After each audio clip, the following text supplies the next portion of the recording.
askanu Sénégal yëpp di féliciter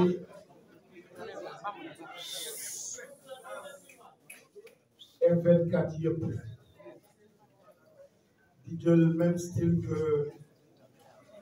Premier ministre Aminata Touré bëgg waxtaan aussi directement avec le président Macky Sall. On a parlé des Sénégalais qui sont en prison, mais tey jii dama xam ni président Macky Sall moom tamit ñu ci prison bu doy waar mooy la prison de sa conscience. te metti na lool parce que gor li ko mën a sonal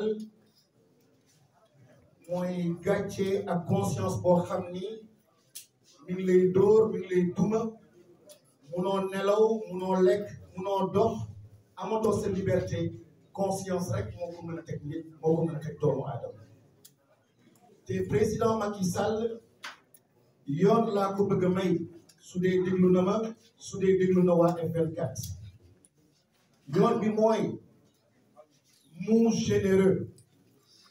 Le courage, en réalité, du dóor, de violence, mais le courage, c'est d'être généreux. Moi, de puiser au fond de soi-même et contre tous ces conseillers démons, contre sa propre ambition et ses passions, de avoir courage de puiser au fond de toi-même et sortir des paroles généreuses. Des paroles généreuses pour sauver. Wow. dafa doy waar wax dafa nekk loo xam ne lu kéemaane la wax moo tax suñu borom di wax ci alxuraan tamit nii wax de dafa wax ju baax dafa mel ni garab joo xam ni day mel ni ila yawmi diin di joxe des fruits mais wax ju bon tamit dafa nekk garab boo xam ne dafa déraciné wu xamoo ci kaw lan lay màgg kon wax au début était le verbe suñu borom tamit ni kun et lépp wax kàllaama dafa am solo tey jii li ñuy xaar ci président Macky Sall mooy cette générosité de faire face aux Sénégalais au peuple sénégalais et dire tout bonnement qu'il renonce au troisième mandat. Parce que di gën a grave si demain s'il attend dans un mois pour dire qu'il n'était pas candidat parce que yenn saa yi damay dégg ñu wax mais lu tax ngeen di def di yëpp de Macky Sall waxagul qu'il n'est candidat ma ne ce serait encore beaucoup plus grave. Si en réalité il n'était pas candidat et qu'il laisse des morts et qu'il laisse cette situation perdurer, amener des morts économiquement qui des pertes, je dis en ce moment ce serait encore beaucoup plus irresponsable. Président Macky Sall tey jii même ci ay instruments économiques instruments de gestion depuis adduna nekk adduna sagesse daf ci am doole daf ci am place.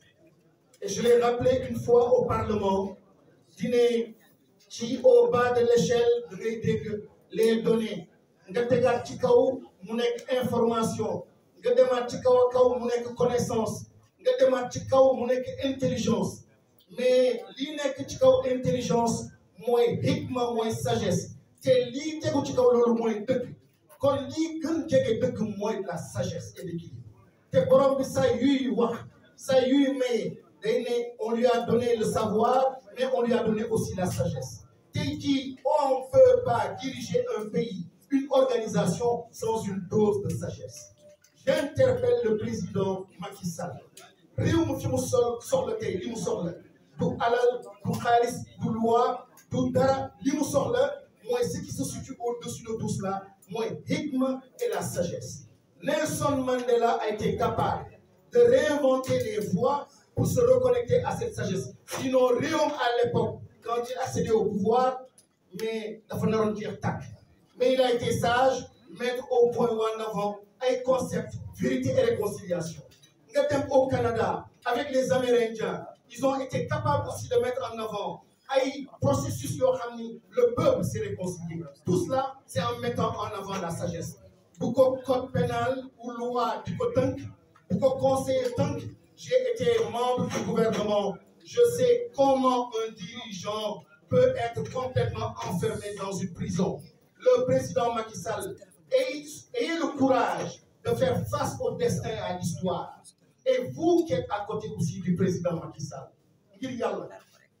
dëkku leen nit soo ko bëggee da nga koy wax dëgg nit soo ko bëggee donne-toi la liberté de lui donner les bons conseils mais aujourd'hui malheureusement au nom de je ne sais quoi vous êtes en train tout simplement de perdre le président Macky Sall kon jëlal la parole fait le discours à la nation dites simplement que vous renoncez à ce troisième mandat et libérez Ousmane Sonko. Libérez Ousmane Sonko et je parle aussi aux juges.